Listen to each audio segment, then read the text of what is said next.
ಶ್ರೀ ಗುರುಭ್ಯೋ ನಮಃ. ಹರಿಕಥಾಮೃತ ಸಾರದ 185ನೇ ಭಾಗ ಇದು. 184ನೇ ಭಾಗ ಈ ಹಿಂದೆ ಕೊನೆಗೊಂಡಾಗ 25ನೇ ಕ್ರೀಡಾ ವಿಲಾಸ ಸಂಧಿ ಅಥವಾ 18ನೆಯ ಸರ್ವ ಸ್ವಾತಂತ್ರ್ಯ ಸಂಧಿ ಅದು ಕೊನೆಗೊಂಡಿತ್ತು. ಈಗ ಈ 26ನೆಯ ಸಂಧಿಯ ರೂಪದಲ್ಲಿ ಅವರೋಹಣ ತಾರತಮ್ಯ ಸಂಧಿ, ಅವರೋಹಣ ಅನುಕ್ರಮಣಿಕ ತಾರತಮ್ಯ ಸಂಧಿ ಅಂತ ಕೂಡ ಕೆಲವು ಕಡೆ ಹೆಸರಿದೆ.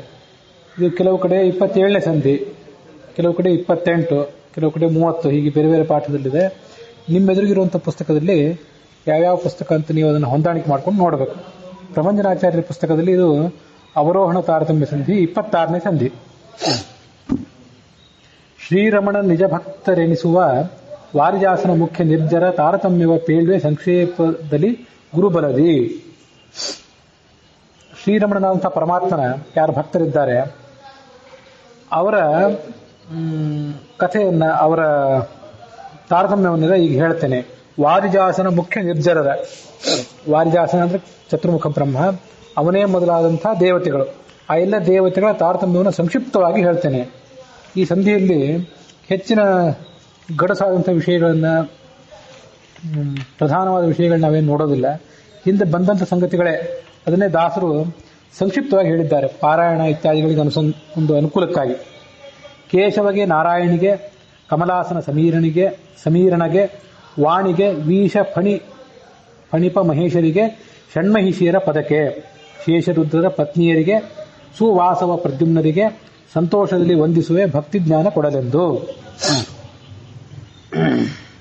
ಕೇಶವಗೆ, ಕೇಶವ ಅನ್ನುವ ಶಬ್ದನೇ ಕ ಅಂದ್ರೆ ಚತುರ್ಮುಖ ಬ್ರಹ್ಮ, ಈಶ ಅಂದ್ರೆ ರುದ್ರ, ಇವರೆಲ್ಲರನ್ನೂ ನಿಯಂತ್ರಣ ಮಾಡುವ ಪರಮಾತ್ಮ ಅಂತ ಅರ್ಥ ಕೊಡ್ತದೆ. ಆ ಪರಮಾತ್ಮನಿಗೆ. ಮುಂದೆ ನಾರಾಯಣಿಗೆ, ನಾರಾಯಣಿ ಅಂದ್ರೆ ಲಕ್ಷ್ಮೀದೇವಿ, ಅವಳಿಗೆ ಕಮಲಾಸನ ಚತುರ್ಮುಖ ಬ್ರಹ್ಮ, ಸಮೀರಣ ವಾಯು, ವಾಣಿ ಅಂದ್ರೆ ಸರಸ್ವತಿ ಮತ್ತು ಭಾರತಿ ಇಬ್ಬರನ್ನೂ ಆ ಶಬ್ದದಿಂದ ತಗೊಳ್ಬೇಕು.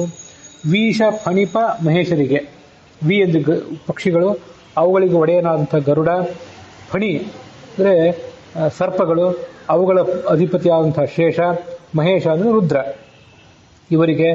ಅದಾದ ಬಳಿಕ 6ನೇ ಕಕ್ಷಾದಲ್ಲಿರುವಂತಹ ಷಣ್ಮಹಿಷಿಯರು, ಅವರ ಪದಕ್ಕೆ.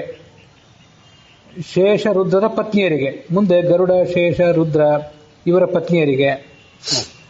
ಸುವಾಸವ ಪ್ರದ್ಯುಮ್ನರಿಗೆ, 7ನೇ ಕಕ್ಷಾದಲ್ಲಿರುವಂತಹ ಗರುಡ, ಶೇಷ, ರುದ್ರರ ಪತ್ನಿಯರು. 8ನೇ ಕಕ್ಷಾದಲ್ಲಿರುವಂತಹ ಇಂದ್ರ ಮತ್ತು ಪ್ರದ್ಯುಮ್ನರಿಗೆ ಸಂತೋಷದಲ್ಲಿ ವಂದಿಸುವೆ, ಸಂತೋಷದಿಂದ ನಮಸ್ಕಾರ ಮಾಡ್ತೇನೆ. ಯಾವ ಕಾರಣಕ್ಕಾಗಿ ಅಂದರೆ ಭಕ್ತಿ ಜ್ಞಾನ ಕೊಡಲೆಂದು. ಭಕ್ತಿ ಜ್ಞಾನ ಇತ್ಯಾದಿಗಳು ನಮಗೆ ಪ್ರಾಪ್ತ ಆಗಬೇಕು ಅನ್ನೋ ಉದ್ದೇಶದಿಂದ ಇವರೆಲ್ಲರಿಗೂ ಕೂಡ ನಮಸ್ಕಾರ ಮಾಡ್ತೇನೆ. ಪ್ರಾಣದೇವಗೆ ನಮಿಪೆ, ಕಾಮನ, ಸೂನು, ಮನು, ಗುರು, ದಕ್ಷ, ಶಚಿ, ರತಿ, ಮಾನಿನಿಯರಿಗೆ, ಪ್ರವಹದೇವಗೆ, ಸೂರ್ಯ, ಸೋಮ, ಯಮ, ಮಾನವಿಗೆ, ವರುಣನಿಗೆ, ವೀಣಾಪಾಣಿ ನಾರದ ಮುನಿಗೆ ನಮಿಸುವೆ. ಜ್ಞಾನ, ಭಕ್ತಿ, ವಿರಕ್ತಿ ಮಾರ್ಗವ ತಿಳಿಸಲೆನಗೆಂದು. ಪ್ರಾಣದೇವ, ಪ್ರಾಣದೇವ ಅಂದರೆ ಅಹಂಕಾರಿಕ ಪ್ರಾಣದೇವ, ಅವನಿಗೆ ನಮಸ್ಕಾರ ಮಾಡ್ತೇನೆ. ಅದಾದ ಬಳಿಕ ಕಾಮನ ಪುತ್ರ ಅನಿರುದ್ಧ, ಅದೇ ಕಕ್ಷಾದಲ್ಲಿರುವಂಥ ರತಿ ಇತ್ಯಾದಿಗಳನ್ನು ನಾವೇ ಕೆಲವನ್ನು ತಿಳ್ಕೊಳ್ಬೇಕು. ಕೆಲವು ಹೆಸರುಗಳನ್ನು ದಾಸರು ಹೇಳ್ತಾರೆ, ಕೆಲವನ್ನು ನಾವು ತಿಳ್ಕೊಳ್ಬೇಕು. ಕಾಮನ ಸೂನು ಅನಿರುದ್ಧ, ಆಮೇಲೆ ಮನು ಸ್ವಯಂಭುವ ಮನು, ಗುರು ಅಂದರೆ ಬೃಹಸ್ಪತಿ, ದಕ್ಷ ಪ್ರಜಾಪತಿ ಗೊತ್ತು, ಶಚಿ ಅಂದರೆ ಇಂದ್ರನ ಪತ್ನಿ, ರತಿ ಅಂದರೆ ಮನ್ಮಥನ ಪತ್ನಿ,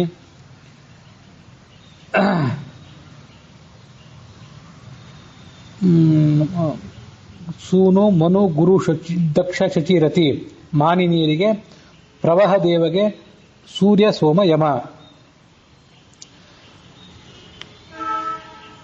ಶಚಿ ಮತ್ತು ರತಿ ಇವರಿಬ್ಬರು ಕೂಡ ಮಾನಿನಿಯರು, ಅಂದ್ರೆ ಇಂದ್ರನ ಮತ್ತು ಮನ್ಮಥನ ಪತ್ನಿಯರಾಗಿದ್ದಾರೆ. ಅವರಿಬ್ಬರಿಗೂ ಕೂಡ ನಮಸ್ಕಾರ ಮಾಡ್ತೇನೆ. ಮುಂದೆ ಪ್ರವಾಹ ವಾಯುದೇವ, ಅದಾದ ಬಳಿಕ 12ನೇ ಕಕ್ಷಾದಲ್ಲಿ ಸೂರ್ಯ, ಯಮ, ಚಂದ್ರ ಇದ್ದಾರೆ, ಅವರಿಗೆ ನಮಸ್ಕಾರ. ಅದೇ ಕಕ್ಷಾದಲ್ಲಿ ಶತರೂಪಾದೇವಿ ಇತ್ಯಾದಿಗಳಿದ್ದಾರೆ. ಮುಂದೆ ವರುಣ ಇದ್ದಾನೆ. ಅದಾದ ಬಳಿಕ ನಾರದ ಮುನಿಗಳಿದ್ದಾರೆ. ಮಾನವಿ ಅಂತಂದ್ರೆ ಮನುವಿನ ಪತ್ನಿ ಶತರೂಪ. ವರುಣನಿಗೆ, ವೀಣಾಪಾಣಿ ನಾರದ ಮುನಿಗೆ ನಮಸ್ಕಾರ ಮಾಡ್ತೇನೆ. ಯಾತಕ್ಕೆ ಅಂದ್ರೆ ಜ್ಞಾನ, ಭಕ್ತಿ ಮತ್ತು ವಿರಕ್ತಿ ಇವುಗಳ ಮಾರ್ಗವನ್ನು ನಮಗೆ ಇವರು ತಿಳಿಸಬೇಕು. ಅದಕ್ಕಾಗಿ ಇವರಿಗೆಲ್ಲರಿಗೂ ಕೂಡ ನಮಸ್ಕಾರ ಮಾಡ್ತೇನೆ. ಅನಲ ಭೃಗು ದಾಕ್ಷಾಯಣಿಯರಿಗೆ, ಕನಕಗರ್ಭಜ ಸಪ್ತ ಋಷಿಗಳಿಗೆ ಎಣೆ ಎನಿಪ ವೈವಸ್ವತ ಮನು ಗಾದಿ ಸಂಭವಗೆ ಧನುಜ ನಿವೃತ್ತಿ ತಾರ ಪ್ರಾವಹಿ ವನಜ ಮಿತ್ರರ್ಗಶ್ವಿನಿ ಗಣಪ ಧನಪ ವಿಶ್ವಕ್ಸೇನರಿಗೆ ವಂದಿಸುವೆ ನನವರತ. ಇದಾದ ಮುಂದಿನ ಶ್ಲೋಕದಲ್ಲಿ ಅನಲ ಅಂದ್ರೆ ಅಗ್ನಿದೇವ. ಆ ಅಗ್ನಿದೇವನಿಗೆ ನಮಸ್ಕಾರ. ಭೃಗು ಋಷಿಗಳಿಗೆ 15 ಕಕ್ಷಾದಲ್ಲಿ ಅಗ್ನಿ ಇದ್ದಾನೆ. ಮುಂದೆ ಭೃಗು ದಾಕ್ಷಾಯಿಣಿ ದಕ್ಷ ಪ್ರಜಾಪತಿಯ ಪತ್ನಿ ಪ್ರಸೂತಿ ದೇವಿ ಇದ್ದಾಳೆ. ಅದರ ಮುಂದೆ ಚತುರ್ಮುಖ ಬ್ರಹ್ಮದೇವರ ಮಕ್ಕಳಾದಂತಹ ಸಪ್ತರ್ಷಿಗಳಿದ್ದಾರೆ. ಕನಕ ಗರ್ಭಜ ಸಪ್ತರ್ಷಿಗಳು. ಕನಕ ಅಂದ್ರೆ ಬಂಗಾರ, ಆ ಕನಕ ಗರ್ಭ ಅಂದ್ರೆ ಹಿರಣ್ಯ ಗರ್ಭನಾದಂಥ ಚತುರ್ಮುಖ, ಅವನಿಂದ ಹುಟ್ಟಿದಂಥ ಸಪ್ತರ್ಷಿಗಳು. ಆ ಸಪ್ತರ್ಷಿಗಳಿಗೆ ನಮಸ್ಕಾರ ಮಾಡ್ತೇನೆ. ಮತ್ತು ಆ ಸಪ್ತರ್ಷಿಗಳಿಗೆ ಸಮಾನರು ಅನ್ಸ್ಕೊಂಡಿರುವಂತಹ ವೈವಸ್ವತ ಮನು ಮತ್ತು ಆ ಚತುರ್ಮುಖ ಬ್ರಹ್ಮದೇವರ ಪುತ್ರ ಅಲ್ಲದೇ ಇದ್ರೂ ಕೂಡ ಅವರಿಗೆ ಸಮಾನನಾದಂತಹ ವಿಶ್ವಾಮಿತ್ರ. ಸಪ್ತ ಋಷಿಗಳಿಗೆ ಎಣೆ ಎನಿಪ ವೈವಸ್ವತ ಮನು ಇದ್ದಾನೆ. ಆ ವೈವಸ್ವತ ಮನು ಮುಂದೆ ಗಾದಿ ಸಂಭವ.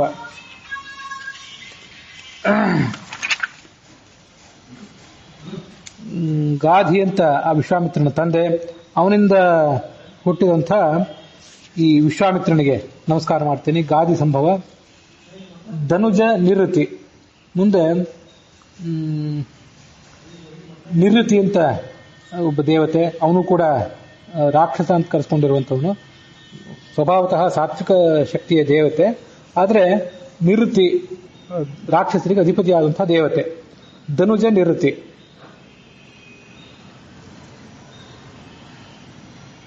ಮುಂದೆ ತಾರೆ ಪ್ರಾವಹಿ ವನಜ ಮಿತ್ರರಿಗೆ. ಪ್ರಾವಹಿ ಅಂದ್ರೆ ಪ್ರವಾಹ ವಾಯುವಿನ ಪತ್ನಿ. ಅಲ್ಲಿ ತಾರೆ ಅಂತಿದೆಯೋ ತಾರ ಅಂತಿದೆಯೋ ನೋಡ್ರಿ. ತಾರ ಅಂತಂದ್ರೆ ಬೃಹಸ್ಪತಿಯ ಪತ್ನಿ ತಾರೆ. ಪ್ರಾವಹಿ. ವನಜ ಮಿತ್ರ. ವನಜ ಅಂತಂದ್ರೆ ಕಮಲ. ಆ ಕಮಲ ಮಿತ್ರ, ಕಮಲಕ್ಕೆ ಮಿತ್ರನಾದಂಥ ಆದಿತ್ಯ ಅಂತ ಅರ್ಥ. ಮಿತ್ರ ಅಂತ ಕರೆಸ್ಕೊಂಡಿರುವಂತಹ ಆದಿತ್ಯ ಅಂತ ಅವನನ್ನ ವ್ಯಾಖ್ಯಾನ ಮಾಡಬೇಕು. ಮಿತ್ರನಾಮಕ ಸೂರ್ಯ. ಮಿತ್ರನಾಮಕ ಸೂರ್ಯ ಅನ್ನೋದಕ್ಕಿಂತ ಮಿತ್ರನಾಮಕ ಆದಿತ್ಯ ಅಂತ ಅನ್ನೋದು ಹೆಚ್ಚು ಯೋಗ್ಯ. ವನಜ ಮಿತ್ರರಿಗೆ. ಮುಂದೆ ಅಶ್ವಿನಿ ದೇವತೆಗಳು. 18ನೇ ಕಕ್ಷಾದಲ್ಲಿ ಬರುವಂತಹ ಅಶ್ವಿನಿ ದೇವತೆಗಳು. ಗಣಪ, ಗಣಪತಿ ಇದ್ದಾನೆ. ಧನಪ ಅಂದ್ರೆ ಕುಬೇರ ಇದ್ದಾನೆ. ವಿಶ್ವಕ್ಸೇನರಿಗೆ ವಂದಿಸುವೆನು ಅನವರತ. ಇವರೆಲ್ಲರಿಗೂ ಕೂಡ ನಮಸ್ಕಾರ ಮಾಡ್ತೇನೆ. ಉಕ್ತ ದೇವರುಗಳನ್ನು ಉಳಿದು 85 ಜನರುಗಳು ಮನುಗಳು ಉಚತ್ಯ ಚಾವನ ಯಮಳರಿಗೆ ಕರ್ಮಜರೆಣಿಸುತ್ತಿಪ್ಪ ಕಾದಿತ್ತ ವೀರ್ಯಾರ್ಜುನರೇ ಪ್ರಮುಖ ಶತಸ್ಥರಿಗೆ ಪರ್ಜನ್ಯ ಗಂಗಾ ಆದಿತ್ಯ ಯಮ ಸೋಮ ಅನಿರುದ್ಧರ ಪತ್ನಿಯರೇ ಪದಕ್ಕೆ. ಹಿಂದಿನ ಪದ್ಯದಲ್ಲಿ ಕೆಲವು ದೇವತೆಗಳ ಹೆಸರನ್ನು ಹೇಳಿದೆವು. ಆ ಉಕ್ತರು ಅಂದ್ರೆ ಅಲ್ಲಿ ಹೇಳಲ್ಪಟ್ಟ ದೇವತೆಗಳು. ಆ ದೇವತೆಗಳನ್ನು ಉಳಿದು ಅವರನ್ನು ಬಿಟ್ಟು 85 ಜನರು, ಉಳಿದ 85 ಜನ ದೇವತೆಗಳಿದ್ದಾರೆ. ಆ ದೇವತೆಗಳಿಗೆ ಮತ್ತೆ ಮನುಗಳಿಗೆ 19ನೇ ಕಕ್ಷಾದಲ್ಲಿ ಕೆಲವು ಮನುಗಳಿದ್ದಾರೆ. ಎಷ್ಟೋ ಜನ ಮನುಗಳು. ಆ ಮನುಗಳಿಗೆ ಸ್ವಯಂಭುವ, ವೈವಸ್ವತ ಮನು ಮತ್ತೆ ತಾಪಸ ಮನು, ಇವರನ್ನ ಕೆಲವರನ್ನ ಪ್ರಧಾನ ಮನುಗಳನ್ನು ಹೊರತುಪಡಿಸಿದ್ರೆ ಉಳಿದ 11 ಜನ ಮನುಗಳು ಅಲ್ಲಿದ್ದಾರೆ. ಜನರು 85 ಜನರುಗಳು ಮನುಗಳು. ಉಚತ್ಯ ಚಾವನ ಇವರೆಲ್ಲ 19ನೇ ಕಕ್ಷಾದಲ್ಲಿದ್ದಾರೆ. ಉಚತ್ಯ ಅನ್ನುವಂಥ ಋಷಿ, ಚ್ಯವನ ಅನ್ನುವಂಥ ಒಬ್ಬ ಋಷಿ. ಯಮಳರಿಗೆ ಉಚತ್ಯ ಚವನ ಇವರಿಬ್ಬರಿಗೆ, ಯಮಳರು ಅಂದ್ರೆ ಅವರಿಬ್ಬರು ಅಂತ ಅರ್ಥ. ಕರ್ಮಜರು ಇವರೆಲ್ಲ ಕರ್ಮಜ ದೇವತೆಗಳು ಅಂತ ಕರೆಸ್ಕೊಂಡಿರುವಂತಹ ಕಾರ್ತವೀರ್ಯಾರ್ಜುನ ಮೊದಲಾದಂತಹ ದೇವತೆಗಳು. ಕಾರ್ತವೀರ್ಯಾರ್ಜುನ, ಪ್ರಹ್ಲಾದ ಮೊದಲಾದಂತಹ ದೇವತೆಗಳು. ಹಿಂದೆ ಅವ್ರ ಬಗ್ಗೆ ಆ ಎಲ್ಲ ಹೆಸರುಗಳನ್ನು ನಾವು ನೋಡಿದೆವು.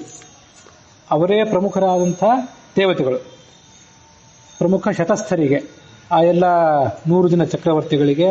ಮುಂದೆ ಆದರೆ ಕೆಳಗಿನ ಕಕ್ಷಾದಲ್ಲಿ ಪರ್ಜನ್ಯ, 20ನೇ ಕಕ್ಷಾದಲ್ಲಿ ಪರ್ಜನ್ಯ ಇದ್ದಾನೆ. ಗಂಗಾದೇವಿ ಇದ್ದಾಳೆ. ಪರ್ಜನ್ಯ ಅಂತ ಕರೆಸ್ಕೊಂಡಿರುವಂತಹ ಆದಿತ್ಯ.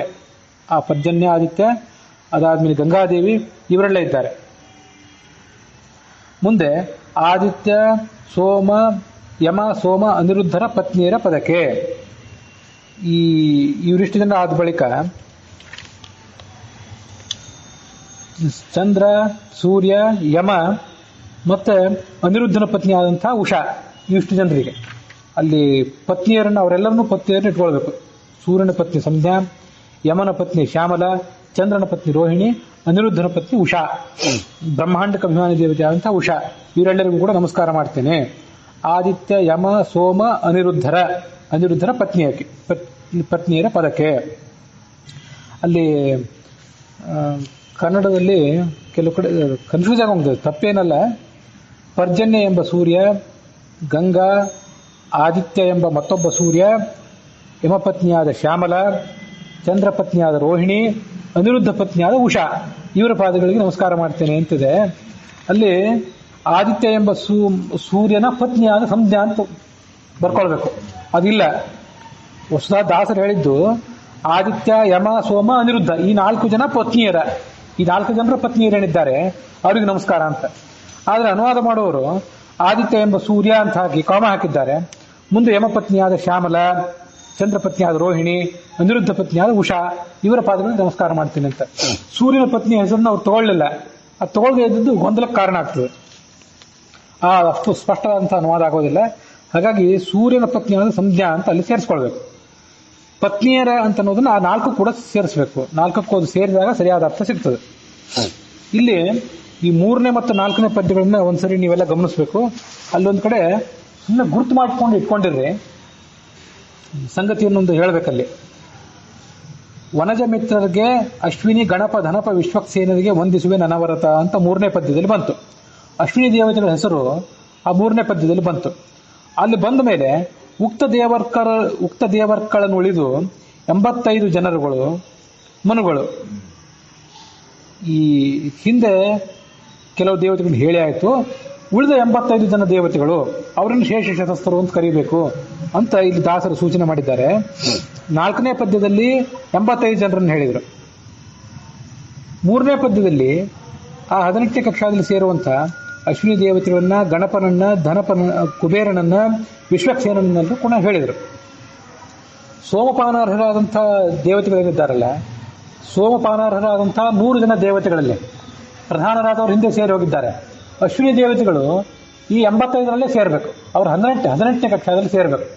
ಹಾಗಾಗಿ ಸೋಮಪಾನಾರ್ಹರಾದಂತಹ ದೇವತೆಗಳನ್ನು ಪಟ್ಟಿ ಮಾಡುವಾಗ 2 ಅಂದ್ರೆ ಚತುರ್ಮುಖ ಬ್ರಹ್ಮ ಮತ್ತು ಪರಮಾತ್ಮ ಅವರಿಬ್ಬರು ಅತ್ಯಂತ ಹಿರಿಯರು. ಅದಾದ ಬಳಿಕ 15, ಇನ್ನು 15 ಕೆಲವರಿದ್ದಾರೆ. ಅವರು 18ನೇ ಕಕ್ಷಾಕ್ಕಿಂತ ಮೇಲೆ ಹೋಗೋರು ಕೆಲವರಿದ್ದಾರೆ. 18ನೇ ಕಕ್ಷಕ್ಕಿಂತ ಕೆಳಗಿನ ಕಕ್ಷಾದಲ್ಲಿ ಬರೋರು ಕೆಲವರಿದ್ದಾರೆ, ಈ ಪರ್ಜನ್ಯ ಮೊದಲಾದವರು. ಉಳಿದವರೆಲ್ಲರೂ ಕೂಡ 18ನೇ ಕಕ್ಷಾದಲ್ಲಿ ಸೇರಬೇಕು. ಹಾಗಾಗಿ 85 ಜನರುಗಳು ಅಂತ ಏನ್ ಬಂತಲ್ಲ, ಆ 85ರಲ್ಲೇ ಅಶ್ವಿನಿ ದೇವತೆಗಳು ಕೂಡ ಸೇರ್ಬೇಕು. ಅಶ್ವಿನಿ ದೇವತೆಗಳಲ್ಲಿ ಸೇರಿ ಹೋದ್ರು. ಹಾಗಾಗಿ ಉಕ್ತ ದೇವರ್ಕಳನ್ನು ಉಳಿದು 85 ಜನರುಗಳು ಅಂತ ತಗೊಂಡಾಗ ಅಶ್ವಿನಿ ದೇವತೆಗಳು ಕೂಡ ಅಲ್ಲಿ ಬಂದು ಹೋದ ಮೇಲೆ 3ನೇ ಪದ್ಯದಲ್ಲಿ ಮತ್ತೊಂದು ಬಾರಿ ವನಜ ಮಿತ್ರರಿಗೆ ಅಶ್ವಿನಿ ಗಣಪ ಧನಪ ವಿಶ್ವಕ್ಸೇನರಿಗೆ ಅಂತ ಪ್ರತ್ಯೇಕವಾಗಿ ಹೇಳುವಂತ ಒಂದು ಅವಶ್ಯಕತೆ ಯಾಕೆ ಬಂತು? ದಾಸರು ಹಾಗೆ ತಗೊಂಡಿದ್ದಾರೆ. ಅದು ತಗೊಂಡಿದ್ದು ಸ್ವಲ್ಪ ಗೊಂದಲಕ್ಕೆ ಕಾರಣ ಆಗ್ತದೆ. ಈ 2 ಪದ್ಯಗಳನ್ನು ಆಧಾರವಾಗಿ ಇಟ್ಕೊಂಡೇ ಈ ಶೇಷ ಶತಸ್ಥ ದೇವತೆಗಳನ್ನು ವಿಂಗಡಣೆ ಮಾಡುವಾಗ ಅಶ್ವಿನಿ ದೇವತೆಗಳನ್ನ 85ರಲ್ಲಿ ಸೇರಿಸೋದಿಲ್ಲ ಕೆಲವರು. ಅಶ್ವಿನಿ ದೇವತೆಗಳನ್ನು 85ರಲ್ಲಿ ಸೇರಿಸಿದೇನೆ ಈ 15ರಲ್ಲಿ ಸೇರಿಸ್ತಾರೆ ಕೆಲವು ವಿದ್ವಾಂಸರು. ಹಾಗೂ ಕೂಡ ಒಂದು ವಿಭಾಗ ಮಾಡುವಂತ ಕ್ರಮ ಇದೆ. ಅದನ್ನ ಈ ತಾರತಮ್ಯವನ್ನು ಕೊನೆಯ ಬಾರಿ ಇನ್ನೊಂದು ಬಾರಿ ಹೇಳಬೇಕು ಅಂತ ಇಟ್ಕೊಂಡಿದ್ದೇನಲ್ಲ, ಆವಾಗ ಮತ್ತಷ್ಟು ಅದನ್ನ ಹೇಳ್ತೇನೆ. ವಸ್ತು ಈ ವಿಭಾಗ ಕ್ರಮ ಯಾಕೆ ಹೀಗೆ ಅಂತ ಅನ್ನೋದಕ್ಕೆ ನನ್ನ ಪ್ರಶ್ನೆಗೆ ಸರಿಯಾದ ಉತ್ತರ ಸಿಕ್ಕಿಲ್ಲ. ಅಶ್ವಿನಿ ದೇವತೆಗಳು ಕೂಡ 85ರಲ್ಲೇ ಸೇರಿ ಹೋಗಬೇಕು, ಅವರನ್ನು ಪ್ರತ್ಯೇಕವಾಗಿ ತಗೊಳ್ಬೇಕಾದ ಕಾರಣ ಇಲ್ಲ. ಕೆಲವು ವಿದ್ವಾಂಸರ ಅಭಿಪ್ರಾಯದ ಪ್ರಕಾರ ಆ ಅಶ್ವಿನಿ ದೇವತೆಗಳು ವೈದ್ಯರಾದ್ದರಿಂದ ಅವರಿಗೆ ಸೋಮಪಾನದ ಅಧಿಕಾರ ಇರಲಿಲ್ಲ ಮೊದಲು. ಮುಂದೆ ಚವನ ಋಷಿಗಳು, ಶರಿಯಾತಿಯ ಮಗಳಾದಂತಹ ಸುಕನ್ಯಾನ ಗಂಡ ಚವನ ಋಷಿಗಳು ಅವರಿಗೆ ಆಮೇಲೆ ಸೋಮಪಾನದ ಯಜ್ಞಾಹುತಿಯ ಭಾಗವನ್ನು ಕೊಡಿಸಿದರು. ಹಾಗಾಗಿ ಸೋಮಪಾನಾರ್ಹರಾದಂತಹ ದೇವತೆಗಳ ಪೈಕಿ ಆ ಅಶ್ವಿನಿ ದೇವತೆಗಳ ಹೆಸರನ್ನು ಮೊದಲೇ ತಗೊಳ್ಬಾರ್ದು, ಅವ್ರನ್ನ ಪ್ರತ್ಯೇಕವಾಗಿ ತಗೊಳ್ಬೇಕು ಅಂತ ಕೆಲವರು ವಿದ್ವಾಂಸರು ಅಭಿಪ್ರಾಯ ಪಡ್ತಾರೆ. ಆದರೆ ಬ್ರಹ್ಮಸೂತ್ರ ಭಾಷ್ಯ, ಬ್ರಹ್ಮಸೂತ್ರದ ಟಿಪ್ಪಣಿಗಳು ಅದರಲ್ಲೆಲ್ಲ ಅಶ್ವಿನಿ ದೇವತೆಗಳ ಹೆಸರನ್ನು ಮೊದಲಿಂದಲೂ ಸೇರಿಸಿದ್ದೇ ಇದೆ. ಅವರು ವೇದಕ್ಕನುಸಾರವಾಗಿಯೇ, ವೇದ ಕೊಟ್ಟಂತಹ ಶಿಫಾರಸಿಗನುಸಾರವಾಗಿಯೇ ಎಲ್ಲ ಈ ಅಶ್ವಿನಿ ದೇವತೆಗಳು ಕೂಡ ಸೋಮಪಾನದ ಅಧಿಕಾರ ಇದ್ದೇ ಇತ್ತು. ನಡುವೆ ಯಾವುದೋ ಒಂದು ಕಾರಣದಿಂದ ವೈದ್ಯರನ್ನು ಕಾರಣಕ್ಕಾಗಿ ಅವರಿಗೆ ಅದು ರದ್ದಾಗಿತ್ತು. ಮತ್ತೆ ಅದನ್ನ ಆ ಚವನ ಋಷಿಗಳು ಕೊಡಿಸಿದ್ರು ಅಂತ ನಾವು ತಿಳ್ಕೊಳ್ಬೇಕು. ಆದ್ರೆ ಅಷ್ಟು ಮಾತ್ರಕ್ಕೆ ಅವರನ್ನ ಈ 85ರಿಂದ ಬೇರ್ಪಡಿಸಿ 15ರಲ್ಲಿ ಸೇರಿಸೋದು ಅಷ್ಟು ಉಚಿತವಾಗಿ ಕಾಣಿಸೋದಿಲ್ಲ ನನಗೆ. ಆದ್ರೆ ದಾಸರು ಯಾಕೆ ಹೀಗೆ ಮಾಡಿದ್ರು ಅಂತ ಅನ್ನೋದಕ್ಕೆ ಉತ್ತರನೂ ಕೂಡ ಸಿಗೋದಿಲ್ಲ. ಆದ್ರೆ ನಾನೇನು ಹೇಳ್ತಾ ಇದ್ರೆ ಯಾವಾಗಲೂ ಹರಿಕಥಾಮೃತ ಸಾರ ಅಂತ ಅನ್ನೋದು ಸರ್ವಮೂಲಗಳಿಗೆ ಟೀಕಾ ಜೈತೀರ್ಥ ಟೀಕೆಗೆ ಇದಕ್ಕೆ ಬರುವಂತಹ ಒಂದು ಟಿಪ್ಪಣಿ, ಜಗನ್ನಾಥ ದಾಸರು ಬರೆದ ಟಿಪ್ಪಣಿ. ಈಗಿರುವಂತಹ ಎಲ್ಲಾ ಸಂಸ್ಕೃತ ಟಿಪ್ಪಣಿಗಳನ್ನು ಗಮನಿಸಿದ್ರೆ, ಇದನ್ನೂ ಗಮನಿಸಿದ್ರೆ, ಈ ಎಲ್ಲಾ ಟಿಪ್ಪಣಿಗಳನ್ನ, ಕನ್ನಡ ಟಿಪ್ಪಣಿಗಳನ್ನ, ಸಂಸ್ಕೃತದ ಟಿಪ್ಪಣಿಗಳನ್ನ ಎಲ್ಲವನ್ನೂ ಕೂಡ ಹೊಂದಾಣಿಕೆ ಮಾಡೋದು ಕಷ್ಟ. ಹಾಗಾಗಿ ಯಾವ್ದಾದ್ರು ಒಂದು ಟಿಪ್ಪಣಿ ನಮ್ಮ ಅಭಿಪ್ರಾಯಕ್ಕಂತ ಹೊಂದಾಣಿಕೆ ಆಗದೇ ಇದ್ರೆ ಅದನ್ನ ಬಿಟ್ರೆ ಅದಷ್ಟೇನು ದೊಡ್ಡ ವಿಷಯ ಅಲ್ಲ. ಹಾಗಾಗಿ ಅಶ್ವಿನಿ ದೇವತೆಗಳನ್ನು 85ರಿಂದ ದಾಸರು ಹೊರತುಪಡಿಸಿದ್ದಕ್ಕೆ ಸದ್ಯ ನನಗೆ ತೃಪ್ತಿಕರವಾದ ಉತ್ತರ ಸಿಕ್ಕಿಲ್ಲ. ಎಷ್ಟೋ ಜನ ವಿದ್ವಾಂಸರು ಅದನ್ನು ಪ್ರತ್ಯೇಕವಾಗಿ ಹೇಳೋದಿದೆ. ಅದನ್ನು ಮುಂದೆ ಮತ್ತೊಂದು ಬಾರಿ ಹೇಳ್ತೇನೆ. ಆದಿತ್ಯ ಸೋಮ ಯಮ ಸೋಮ ಅನಿರುದ್ಧರ ಪತ್ನಿಯರ ಪದಕ್ಕೆ ಹುತವಹ ಅರ್ಧಾಂಗಿನಿಗೆ ಚಂದ್ರಮ ಸುತ ಬುಧಗೆ ನಾಮಾತ್ಮಿಕ ಉಷಾ ಸತಿಗೆ ಛಾಯಾತ್ಮಜ ಶನೈಶ್ಚರಗೆ ಆನಬೆ ಸತತ ಪ್ರತಿ ದಿವಸದಲ್ಲಿ ಬಿಡದೆ ಜೀವಪ್ರತತಿ ಮಾಡುವ ಕರ್ಮಗಳಿಗೆ ಅಧಿಪತಿ ಎನಿಸುವ ಪುಷ್ಕರನ ಪಾದಾಂಬುಜಗಳಿಗೆ ನಮಿಪೆ.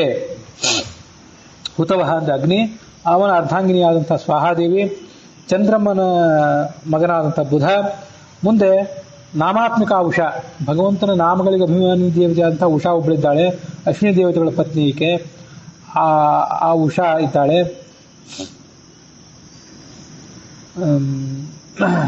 ನಾಮಾತ್ಮಿಕ ಉಷಾದೇವಿಗೆ ಮುಂದೆ ಛಾಯಾತ್ಮಜ ಶನೈಶ್ಚರ, ಈ ಶನಿ ಏನಿದ್ದಾನೆ ಸೂರ್ಯನ ಮಗ, ಆದ್ರೆ ಸಂಜ್ಞಾದೇವಿಯ ಮಗ ಅಲ್ಲ.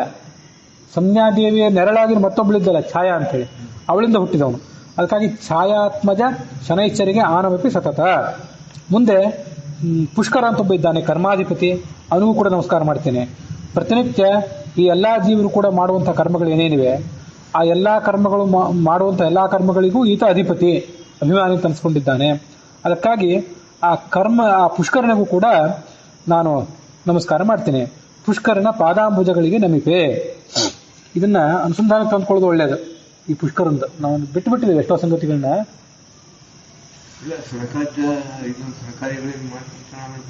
ಅಲ್ಲಲ್ಲ, ನೈವೇದ್ಯ ಆಯ್ತು, ನೈವೇದ್ಯ ಅಂತೂ ಮಾಡ್ತೇವೆ. ಗರುಡ ಶೇಷ ರುದ್ರಾದಿ ದೇವತೆಗಳು ಅಂತ ಹೀಗೆಲ್ಲ ತಗೊಂಡಾಗ ಪುಷ್ಕರಂದು ಬಂದು ಹೋಯ್ತು. ಯಾವಾಗಾದ್ರೂ ಒಂದು ಬಾರಿ ನಾವು ಮಾಡುವಂತ ಎಲ್ಲಾ ಕರ್ಮಗಳಿಗೂ ಆತ ಅಭಿಮಾನಿ ಆದ್ರಿಂದ ಈ ಬೆಳಗಿನ ಹೊತ್ತಿನ ಸಂಧ್ಯಾ ವಂದನೆ ಒಂದು ದಿವಸಕ್ಕೆ ಒಂದು ಬಾರಿ, ಯಾವ್ದಾರ ಒಂದು ಬಾರಿ, ಅಥವಾ ವಿಶೇಷವಾಗಿ ಯಾವುದೋ ದೊಡ್ಡ ಪ್ರಮಾಣದ ಯಜ್ಞ ಇತ್ಯಾದಿಗಳು ನಡೆದಾಗ, ವಿಶೇಷ ಹಬ್ಬ ಹರಿದಿನಗಳು ಇದ್ದಾಗ ಆವಾಗ ಪೂಜಾ ಮಾಡುವ ಪ್ರಸಂಗದಲ್ಲಿ ಯಾವುದೋ ಒಂದು ಸಂದರ್ಭದಲ್ಲಿ ಕರ್ಮಾಭಿಮಾನಿಯಾದಂತಹ ಪುಷ್ಕರನ ಅಂತರ್ಯಾಮಿಯಾಗಿರ್ತಕ್ಕಂಥ ಭಾರತೀಯ ಮುಖ್ಯ ಅಂತರ್ಯಾಮಿಯಾಗ ಭಗವಂತ ಅವನ ಪ್ರೇರಣೆಯಿಂದ ಪ್ರೀತ್ಯರ್ಥವಾಗಿ ಎಲ್ಲ ಕರ್ಮಗಳನ್ನು ಪ್ರಾರಂಭ ಮಾಡ್ತೇನೆ ಅಂತ ಹಾಗೊಂದು ಸಂಕಲ್ಪ ಮಾಡೋದು ಉಚಿತವಾಗಿ ಕಾಣಿಸ್ತದೆ. ಇಷ್ಟೇ ಇದೆ, ಭಾರತೀಯ ಮುಖ್ಯ ಪ್ರಾಣಾಂತರ್ಗತ ಅಂತ ಇದ್ದೇ ಇದೆ. ಆದ್ರೆ ಹಿಂದೊಂದು ಕರ್ಮಾಭಿಮಾನಿ ಪುಷ್ಕರಾಂತರ್ಗತ, ಇಷ್ಟೊಂದು ಸೇರಿಸ್ಕೊಂಡ್ಬಿಟ್ರೆ ಒಳ್ಳೇದು.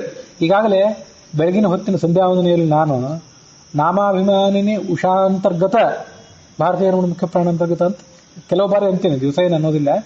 ಅಂದ್ರೆ ಭಗವಂತನ ನಾಮಗಳಿಗೆ ಆಕೆ ಅಭಿಮಾನಿ ದೇವತೆ ಅನ್ನೋದು ನಮಗೆ ಸ್ಮರಣೆಗೆ ಬರಲಿ ಆವಾಗವಾಗ ಅಂತ. ಹಾಗೆ ಈ ಕರ್ಮಂದು ಈ ಪುಷ್ಕರಂದು ಕೂಡ ಒಂದು ಸೇರಿಸ್ಕೊಳ್ಳೋದು ಒಳ್ಳೇದು ಅಂತ ಕಾಣಿಸ್ತದೆ. ಯಾವಾಗ ಪ್ರತಿನಿತ್ಯ ಅದೇನು ಕಡ್ಡಾಯ ಅಲ್ಲ, ಆದ್ರೆ ಶಾಸ್ತ್ರೀಯ ವಿಚಾರಗಳು ನಮ್ಮ ದೈನಂದಿನ ಆಚರಣೆಗೆ ಬರಬೇಕು ಅಂತ ಅಷ್ಟೇ, ಬೇರೆ ಏನಿಲ್ಲ. ಆನಮಿಪೆ ಆಜಾನಜರಿಗೆ, ಕೃಷಾನುಸುತರಿಗೆ, ಗೋವ್ರಜದೊಳಿಹ ಮಾನಿನಿಯರಿಗೆ, ಚಿರಪಿತರು ಶತನ್ಯೂನ ಶತಕೋಟಿ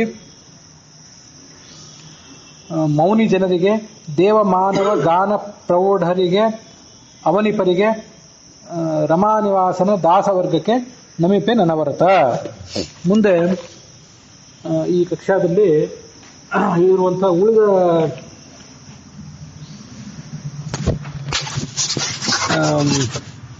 ದೇವತೆಗಳು ಮನುಷ್ಯರ ಪರ್ಯಂತ ಎಲ್ಲರ ವರ್ಣನೆಯನ್ನು ದಾಸರು ಮಾಡ್ತಾರೆ. ಆನಮಿಪೆ ನಮಸ್ಕಾರ ಮಾಡ್ತೇನೆ. ಯಾರಿಗೆ ಅಂದ್ರೆ ಆಜಾನಜರಿಗೆ, ಆಜಾನ ದೇವತೆಗಳಿಗೆ, ಕೃಷಾನುಸುತರಿಗೆ, ಅಗ್ನಿಯ ಪುತ್ರರಾದಂತಹ 16,100 ಜನ ಇದ್ರಲ್ಲ, 16,100 ಸರಿ, ಅವರಿಗೆ, ಗೋವ್ರಜದೊಳಿಹ ಮಾನನೀಯರಿಗೆ, ಈ ನಂದಗೋಕುಲದಲ್ಲಿ ವೃಂದಾವನದಲ್ಲಿದ್ದ ಗೋಪಸ್ತ್ರೀಯರು, ಆ ಅಪ್ಸರೆಯರು, ಅವರಿಗೆ ನಮಸ್ಕಾರ ಮಾಡ್ತೀನಿ. ಅದಾದ ಬಳಿಕ ಚಿರಪಿತೃಗಳಿಗೆ ಅವರಿಗೆ ನಮಸ್ಕಾರ ಮಾಡ್ತೀನಿ. ಶತನ್ಯೂನ ಶತಕೋಟಿ ಮೌನಿ ಜನರಿಗೆ, ಮೌನಿ ಜನರು ಒಂದು ಮುನಿಗಳು, ಅವರು 100 ಕೋಟಿ ಇದ್ದಾರೆ. ಅದರಲ್ಲಿ 100 ಬೇರೆಯವರು 100 ಸಂಖ್ಯೆ ಇದ್ದವರು ಬೇರೆ ಕಡೆ ಸೇರ್ತಾರೆ. ಆ 100 ಹೊರತುಪಡಿಸಿ ಉಳಿದ 99 ಕೋಟಿ 99 ಲಕ್ಷ, ಹೀಗೆ 900 ಅಂತೇನಿದೆ, ಅವರೆಲ್ಲ ಇಲ್ಲಿ ಬರ್ತಾರೆ.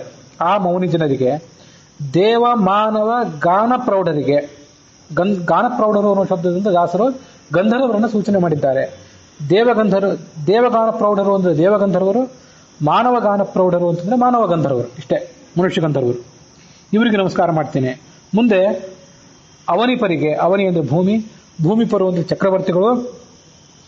ಅದಲ್ಲದೆ ಆ ಚಕ್ರವರ್ತಿಗಳಾದ್ಮೇಲೆ ಕೊನೆಯ ಕಕ್ಷಾದಲ್ಲಿರುವಂತಹ ರಮಾನಿವಾಸನ ದಾಸವರ್ಗ, ಪರಮಾತ್ಮನ ಅಧೀನರಾದಂಥ, ಪರಮಾತ್ಮನ ಭಕ್ತರಾದಂಥ ದೊಡ್ಡ ಪ್ರಮಾಣದ ಈ ಉಳಿದ ಮನುಷ್ಯೋತ್ತಮರೇನಿದ್ದಾರೆ ಅವರೆಲ್ಲರಿಗೂ ಕೂಡ ನಮಸ್ಕಾರ ಮಾಡ್ತೀನಿ. ಅನುಕ್ರಮಣಿಕಾ ತಾರತಮ್ಯವ ಅನುದಿನದಿ ಸದ್ಭಕ್ತಿ ಪೂರ್ವಕ ನೆನೆವರಿಗೆ ಧರ್ಮಾರ್ಥ ಕಾಮಾದಿಗಳು ಫಲಿಸುವವು. ವನಜ ಸಂಭವ ಮುಖ್ಯರ ಅವಯವರೆಣಿಸುವ ಜಗನ್ನಾಥ ವಿಠ್ಠಲಿಗೆ ವಿನಯದಿಂದಲೇ ನಮಿಸಿ ಕೊಂಡಾಡುತ್ತಿರು ಮರೆಯದಲೇ. ಈ ಅನುಕ್ರಮಣಿಕಾ ತಾರತಮ್ಯ ಅಂತ ಏನಿದೆ, ಅಥವಾ ಅವರೋಹಣ ತಾರತಮ್ಯ ಅಂತ, ಇದನ್ನ ನಿತ್ಯ ನಾವು ಅನುದಿನ ಬಹಳ ಭಕ್ತಿಪೂರ್ವಕವಾಗಿ ಸ್ಮರಣೆ ಮಾಡಬೇಕು. ಪಾರಾಯಣ ಮಾಡ್ಲಿಕ್ಕೆ ಬಹಳ ಸುಲಭ, 7 ಪದ್ಯಗಳಿರುವಂತಹ ಒಂದು ಸಣ್ಣ ಸಂಧಿ ಇದು. ಹಾಗಾಗಿ ಇದನ್ನು ಮಾಡುವವರಿಗೆ ಧರ್ಮ ಅರ್ಥ ಕಾಮಾದಿಗಳು ಇವೆಲ್ಲವೂ ಕೂಡ ಫಲಿಸ್ತವೆ. ದಾಸರು ಇದಕ್ಕೆ ಅನುಕ್ರಮಣಿಕಾ ತಾರತಮ್ಯ ಸಂಧಿ ಅಂತಾನೆ ಹೆಸರಿಟ್ಟಿದ್ದಾರೆ, ತಾವು ಹೆಸರು ಹಾಗೆ ಕೊಟ್ಟಿದ್ದಾರೆ. ಹಾಗಾಗಿ ಅವರೋಹಣ ತುಂಬಿಗೆ ಸೇರಿಸ್ಕೊಂಡ್ರೂ ಕೂಡ ಅವರೋಹಣ ಅನುಕ್ರಮಣಿಕಾ ತಾರತಮ್ಯ ಸಂಧಿ ಅಂತ ಕರೆಯೋದು ಒಳ್ಳೆಯದು, ಕೇವಲ ಅವರೋಹಣದ ಬದಲಾಗಿ. ಯಾಕಂದ್ರೆ ದಾಸರೇ ಆ ಹೆಸರನ್ನು ಕೊಟ್ಟಿದ್ದಾರೆ, ನಮ್ಗೆ ಯಾವ ಗೊಂದಲ ಆಗದೇ ಇರಲಿ ಅಂತ. ಧರ್ಮ ಅರ್ಥ ಕಾಮಾದಿಗಳು ಫಲಿಸ್ತವೆ. ವನಜ ಸಂಭವ ಮುಖ್ಯ, ವನಜ ಅಂದ್ರೆ ಕಮಲ ಸಂಭವನಾದಂತಹ ಚತುರ್ಮುಖ ಬ್ರಹ್ಮ, ಆ ಚತುರ್ಮುಖ ಬ್ರಹ್ಮ ಮೊದಲಾದವರು ಈ ಪರಮಾತ್ಮನಿಗೆ ಅವಯವ ಅಂತ ಅನಿಸ್ಕೊಂಡಿದ್ದಾರೆ. ಭಾಗವತದಲ್ಲಿ ಅದರದ್ದೆಲ್ಲ ವಿಸ್ತಾರವಾದ ವರ್ಣನೆ ಇದೆ. ಅಶ್ವಿನಿ ದೇವತೆಗಳು ಆತನ ಮೂಗು, ಪಾತಾಳ ಆತನ ಪಾದಗಳು, ಹೀಗೆ ಚಂದ್ರ ಸೂರ್ಯರು ಆತನ ಅವನ ನೇತ್ರಗಳಾಗಿದ್ದಾರೆ. ಹೀಗೆ ಒಬ್ಬೊಬ್ಬ ದೇವತೆ ಆತನಿಗೆ ಅವಯವಗಳಾಗಿದ್ದಾರೆ ಅಂತ ಅನ್ನೋದು ವರ್ಣನೆ ಇದೆ. ಅದನ್ನ ನಾಳೆ ದಿವಸ ಸ್ವಲ್ಪ ಹೇಳ್ತೇನೆ. ಈ ಚತುರ್ಮುಖ ಬ್ರಹ್ಮಾದಿ ದೇವತೆಗಳಿಗೆ ಯಾತನಿಗೆ ಅವಯವರಾಗಿದ್ದಾರೋ ಅಂಥ ಜಗನ್ನಾಥ ವಿಠಲನಿಗೆ ವಿನಯದಿಂದಲೇ ನಮಿಸಿ ಕೊಂಡಾಡುತ್ತಿರು, ನಿತ್ಯ ಆತನಿಗೆ ನಮಸ್ಕಾರ ಮಾಡಬೇಕು, ಮರೆಯದೆ ಇದನ್ನ ನಮಸ್ಕಾರ ಮಾಡಬೇಕು ಅಂತ ದಾಸರು ಹೇಳಿ ಈ ಸಂಧಿಯನ್ನು ಮುಕ್ತಾಯ ಮಾಡ್ತಿದ್ದಾರೆ. ಅಲ್ಲಿಗೆ ಈ 26ನೇ ಸಂಧಿ, ಇದಕ್ಕೆ ಅವರೋಹಣ ತಾರತಮ್ಯ ಸಂಧಿ ಅಥವಾ ಅನುಕ್ರಮಣಿಕಾ ತಾರತಮ್ಯ ಸಂಧಿ ಅಂತಿದೆ. ಆ ಸಂಧಿ ಇಲ್ಲಿಗೆ ಸಮಾಪ್ತಿಯನ್ನು ಕಂಡಿದೆ. ಈ ಸಂಧಿ ಜಗನ್ನಾಥದಾಸರ ಅಂತರ್ಯಾಮಿಯಾಗಿರ್ತಕ್ಕಂಥ ಭಾರತೀಯ ಮುಖ್ಯ ಪ್ರಾಣ ಅಂತರ್ಗತರಾದಂತಹ ಆ ಜಗನ್ನಾಥ ವಿಠಲನಿಗೆ ಅರ್ಪಿತ ಆಗಲಿ ಎನ್ನುವಲ್ಲಿಗೆ ಈ ಭಾಗ ಸಮಾಪ್ತಿಯನ್ನು ಕಂಡಿದೆ.